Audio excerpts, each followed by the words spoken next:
My dear people, the conqueror, the lion is here. Uzobu, Zobu, any by any. This is Senator Natasha. Oh. Yes, so I don't want to waste much of your time. This is Senator Natasha's homecoming, and if you see the crowd, this one you are seeing is just small.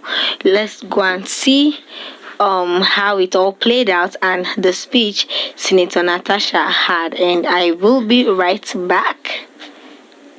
Don't let anybody steal your representation away from you. The entire country is suffering from bad leadership. The only reason why I have been persecuted so much in the past 1 month is because I dared the bad, corrupt system. I refuse to do things the way they usually play politics. I refuse to be silenced. It's been a year and 4 months, right? Yes, I was sworn in November 2023. So that makes it a year and 4 months, about 5 months, a year and 4 months. It has not been an easy journey. It's just that I had it all, I kept it all inside. It's not been an easy journey. The empowerments you saw here, the police stations that we built, the schools we're rehabilitating, the numerous water projects, it had to take a whole lot of lobbying amongst my colleagues, ministers, and many others to get these projects to you. It's not as if they were giving on the platter of gold. I went out there to Abuja and I worked for you. I used the office that you gave me to work for your good. But as I worked, I created enemies. As I worked diligently, as I brought the dividends of democracy to you, I created enemies among some of my colleagues. There are some that felt I subjected them to ridicule. They told me, Natasha, your empowerments, by your empowerments, you're making our constituents insult us. So I kept on apologizing to them. Distinguished, I'm sorry, that's not my intention. Distinguished, I'm sorry, that's not my intention. But in my heart, I knew that I had promised that I would spend every day working in Abuja for your good. And even though I apologize for them, I will not apologize for them.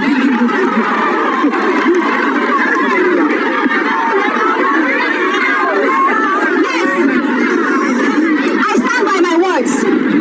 I was harassed by my Senate President, who thought it was normal for him to get what he wanted. A beautiful woman, I want you, so I should have you. But he didn't get that through me. Ebira women are not cheap. Ebira women are women of dignity. You might say an Ebira woman, if she's divorced because she just did not feel connected to that marriage, but that does not make her a bad person. But I will say this, from the time I told him no, things got difficult for me then, but I still kept it here. I was still focused on my work. Senator Ewiti mentioned that of all the 4 female senators, I enjoyed the most privileges. But I want to let her know, what she thought was privilege was actually sponsored by my husband or myself, not the Senate President. The fact that many of them thought, many people thought, that because the Senate President was friends with my husband, therefore all the projects I had here, he was the one who gave me any subsidy, he gave me nothing. So I'm telling Senator Ewiti, I did not enjoy more privileges than she herself enjoyed or the other women. I actually suffered more. But because I did not want to put out my pain, I wanted to keep that harassment in secret. That was why I kept on working. Even if it had to require me spending my own personal money, I had to do it. And people thought it was a habit, but that's not so. But the peak of it happened on the 30th of January. This year, on the 30th of January 2025, there was the groundbreaking ceremony of the 5 mini LNGs in Nigeria. That project angered him, and I'm saying it on camera. He got very angry. And he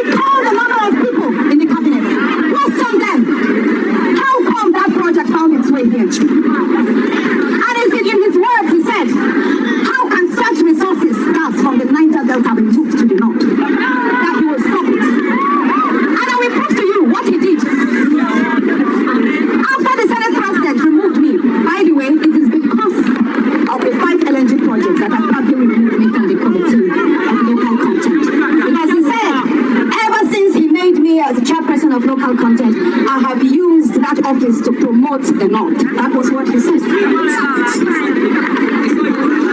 5 days after the groundbreaking ceremony, they removed me from the committee to the Committee on Diaspora. And that's okay. I took it in good faith. But what happened after that? He commissioned the Senate President, Akpabio, commissioned his SLA, his senior legislative aide on Niger Delta, Dr. Ominimini, who is also the Secretary of Bandit. He commissioned him to start online and media propaganda against the pipe energy plants. You can search on Google, you will see. Dr. Ominimini sponsored a lot of write-ups calling on President Tinubu to cancel the pipe energy projects. It's all there, you can see it. Check Tribune, Vanguard, this day. You see Google Dr. Ominimini. And I asked, are we not human beings here? Don't we deserve projects? Don't we deserve development in Kogi Central, Kogi State?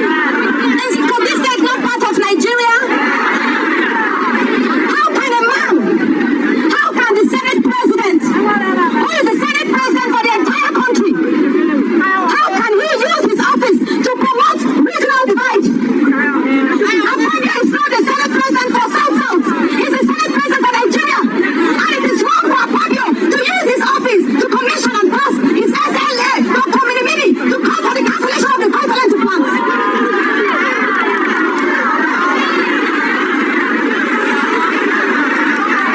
Those five LNG plants were approved by President Bola Ahmed Tinubu. And for the fact, please, can you give him their project? The five mini LNG projects, they were approved by an executive order of President Bola Ahmed Tinubu. Akpabio does not have the power to stop it. Akpabio does not have the power to stop that project.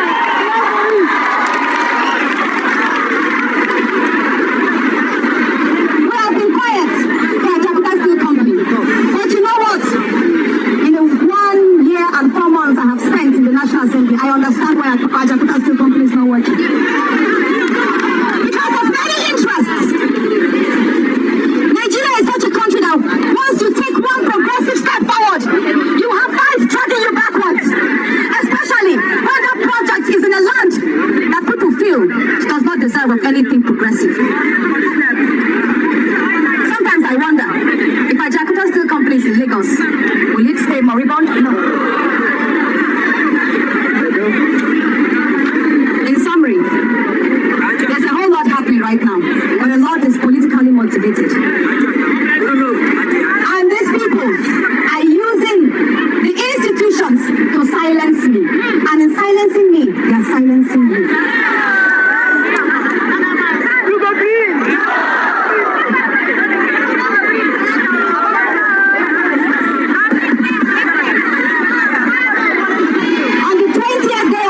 On the 20th day of February was the day I protested the move of my seat. I walked into chambers and I was told by the staff, Senator, you're not sitting here anymore. Your seat is by the corner, near where the workers are sitting down. The corner where the cameras will not get to you. In summary, moving my seat from where I sat before was a way of taking away my visibility. And I said, no, I will not move to that corner. I was not notified beforehand. I was not given a chance to ask, why are you changing my seat? Why can't you move somebody else there? Why me? But I will say this, and I have not told people before. 2 days before that day, a senator called me and said the Senate President had complained about my sitting in that position. And I asked why. He said each time the Senate President looks at the screen above me, and he sees me there, it angers him. I have not said this anywhere, but I'm saying it today. I was told about it 2 days before. And the night before that day, I mentioned to my husband, I said, the Senate President's hatred for me is deepening. You see, it got to a point whereby everything I did annoyed Akpabio. It got to that point where everything I did, the sheer presence of myself annoyed him. And that is what you call bullying. I was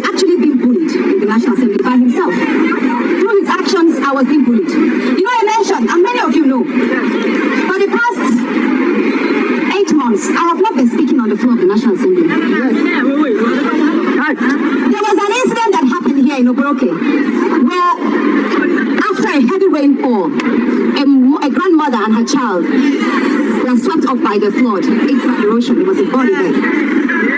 I penned that down as emotion so I could read on the floor and have the Senate President call on the SGF's office because they do have these ecological funds that take care of erosions. I penned that down. Twice I wanted to present it, he refused. So what does that mean? Each time the Senate President denied me a chance of presenting a motion of your needs is a time he silenced you and deprived you of your rights as a citizen. So all the Senate President did to me the past 8 months, silencing my bills, silencing my motions, and not allowing me to participate in debates, he silenced the voice of Kogi Central. I need him to understand the gravity of that. Are you happy with this?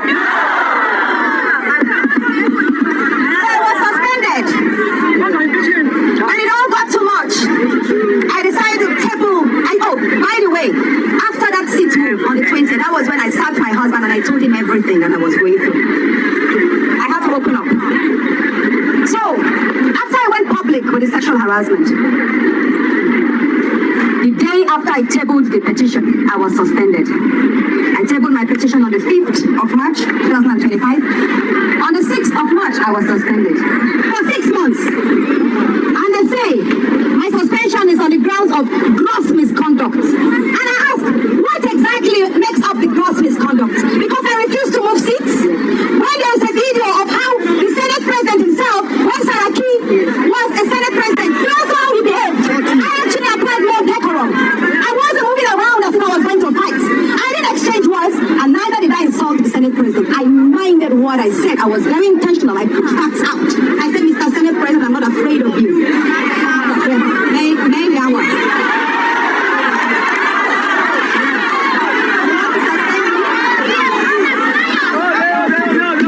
And for clarity again. For clarity. My outburst on that day to the Senate President was in response to the fact that he told the Sergeant at Arms to take me out and told the clerk to prepare for my suspension while I was reading an order 10. If you watch that video, I stood up and I said, order 10, please, 3 times. I took the book and I started reading order 10. The Senate President forgot that his microphone was on. And he said, Sergeant at Arms, take her out. I'm not his employee. Akpabio did not employ me. He can't tell people to try to instruct me to be taken out like I'm nobody. Because by telling me to be taken out, he was like telling the whole Kogi Central to be taken out.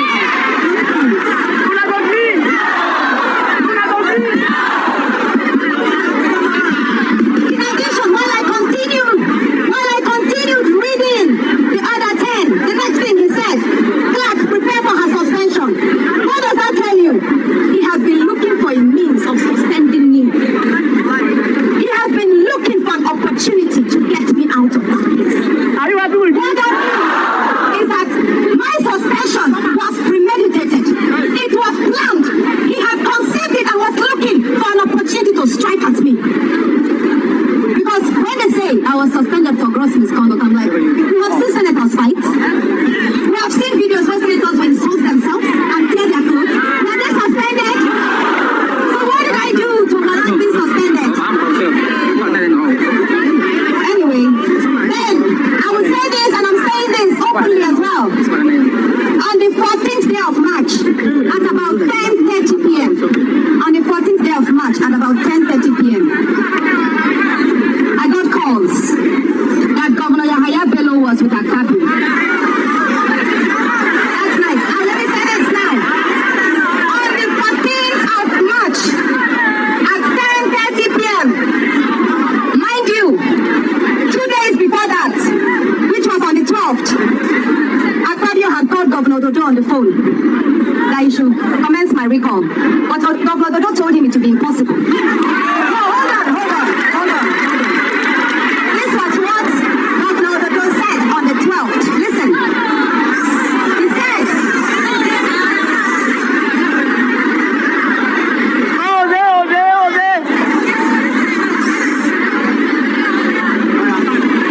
on the 12th of March, Akpabio spoke to Governor Dodo to recall me. But he told him to be impossible because the masses are with her, the people are with her. But Akpabio was not satisfied. He then sent for Yaya Bello. I was actually Senator Asukwo from Cross River that drove Yaya Bello from Hilton Hotel. I was informed of everything. When I got to know, hold on, the meetings was in two folds. He told him to commence my recall. And that he was going to fund it. Of course, money's changed hands that night. The second thing he told him was that he should try and kill me. I didn't make this public, but I worked to the IG of police. And Akpabio told Yaya Bello, I am saying something about what I've said. He told him that he should make sure that killing me does not happen in Abuja. It should be done here. So it will seem as if it's the people that killed me here. I didn't make that public, but we did notify the security agencies of that. I called on the media houses. I called on This Day, I called on Punch, I called on a number of apps that I know. I tried to get them publish the information ahead of time. That look, this is the nature of the meeting. They are going to commence my recall. But of course, the print media, if you don't have evidence, they will not be able to put it out. So they said, Natasha, do you have any evidence that your recall is being planned? I said, I don't have any evidence, but I know that the meeting took place and this was what transpired. But you see, 3 days after, the recall started and they called me, oh, you said it. I said, I did tell you that this was going to happen. But what is it now for us? We saw what happened. They came around, deceived our women that there was an empowerment program going on. They told them to come out with their voters card and lined up. They took advantage of our illiteracy. They took advantage of poverty.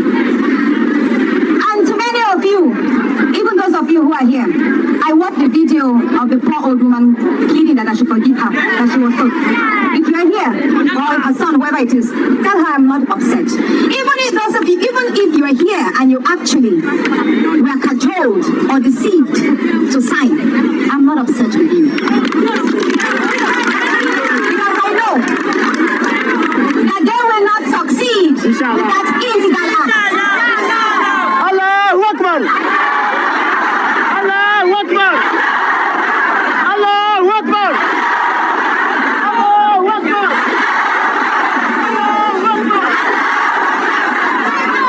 The recall will not be successful by the grace of God. You see, the few videos that circulated and pictures were in Ododo's ward and Yaya Bello's ward. Most parts of Kogi Central, there was no activity. So what did they do? They went into some rooms and assembled a few of them and started filling in the petitions themselves. That was what they did. And I believe INEC has been notified of this. And this actually is another litmus test on INEC to redeem its image. The recall.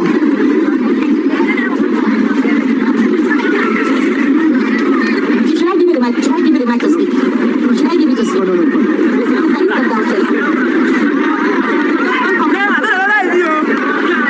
Professor. You come to me again, I'll give you the microphone to talk.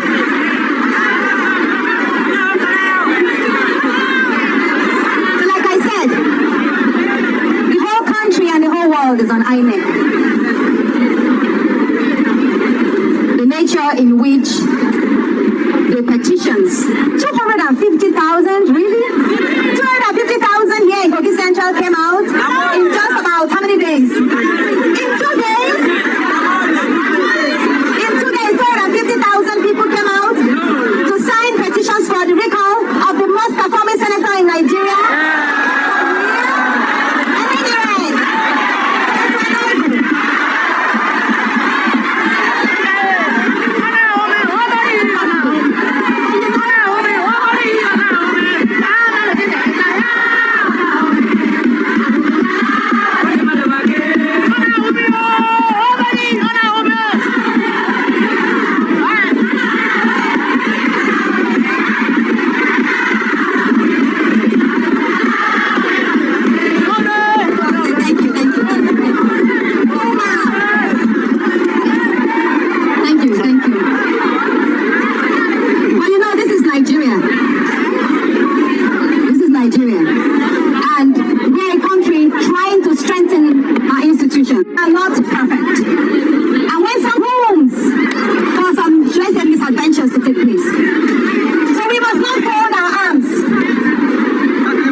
So INEC went out to guide them on how to submit information that will perfect their petition. And what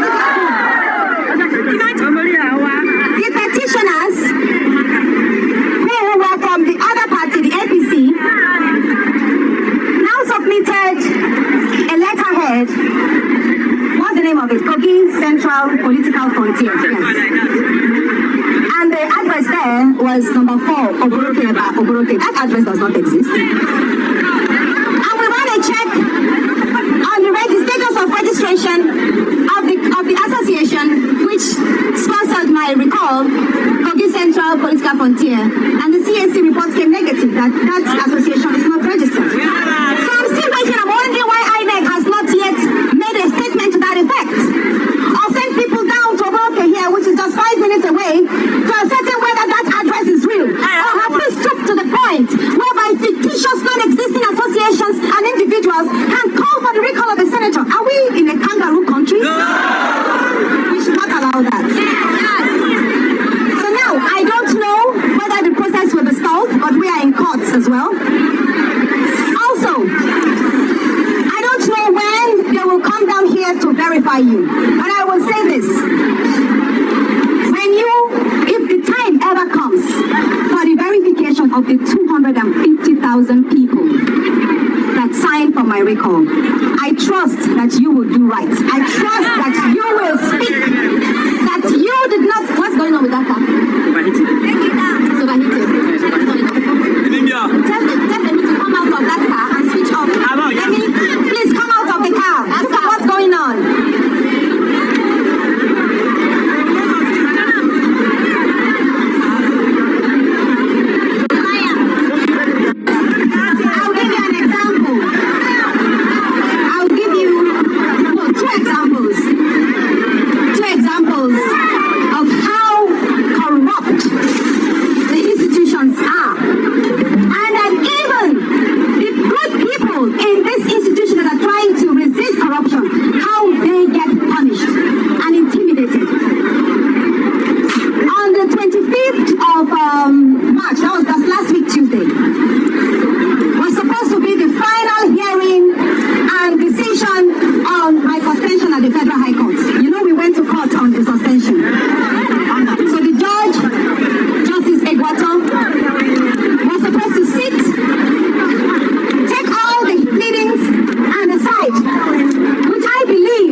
Duties at the Senate. But what happened? As soon as the judge resumed, he recused himself from the case. What that means is he withdrew himself from the case. And why was that? The moment the case was assigned to him, the Senate President wrote a petition against the judge. Wrote a petition to the NJC and the DSS.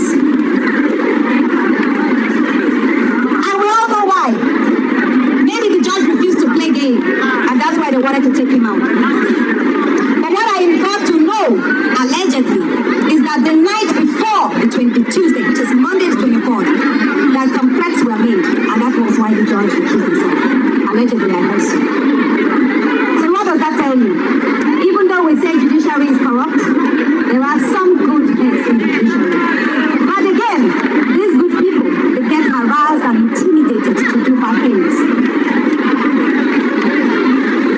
I would say God bless Justice Egwato, even though I wish he did not recuse himself. I wish he had the courage to just sit that day and determine the matter on merit. But God bless him anyway. Our case has been assigned to another judge, what's her name, lady? Justice Nyako, yes. Justice Nyako. And one more thing I was going to say, yes. You see, the fact that we have leaders. When a person is appointed to a leadership position or elected to a leadership position, that does not mean that they are absolutely right in every decision they make. I was suspended for 6 months, which is against the Constitution. Nigeria's Constitution does not allow the suspension of elected officers. its rules. But what does the Senate rule provide for suspension of? It says maximum 14 days. Today is the 26th day. So who else? Between my and the truth. You see, here you have those in authority violating the Constitution and playing God through abuse of power. Not only is it illegal, because the signatures that were used attached to my suspension were all attendance sheets. They were not signatures that were attached to the suspension with report. So that suspension itself is saddled with lots of irregularities. And it amounts to gross they themselves, the entire team that sat on it, and the Senate President, that he was a judge in his own cause. All the entire procedure amounts to what they call gross irregularity, gross injustice. And I know that in the fullness of time, God is going to turn around that for our victory. You see, lies may tarry but for a while, truth will always prevail. But while we wait unto God, because you see, God does things in miraculous ways. God's time is different. I've had to sit back and ask myself, what have I done wrong? Should I have kept quiet, maybe? And then, how much longer will I keep quiet and watch this man stifle me in that place? Almost making me invisible, ineffective then. How long will I keep quiet? Especially when I knew that many women are going through the same thing that I went through then. Many of our daughters who are probably in universities, no matter how intelligent they are, some lecturers will have asked them to sleep with them before. It's a reality, and nobody talks about it enough. Even in the banks or other corporate arena, we have some of our wives, our sisters, and mothers. Even though they are married, you see their bosses asking for their bodies in exchange for promotion, and nobody speaks about it. So I have thought about this, I've reflected it, and I say, you know what?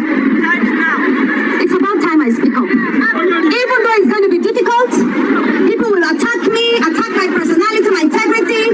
But you know what? I have spoken the pain, silent pains of many women, and I'm proud I did.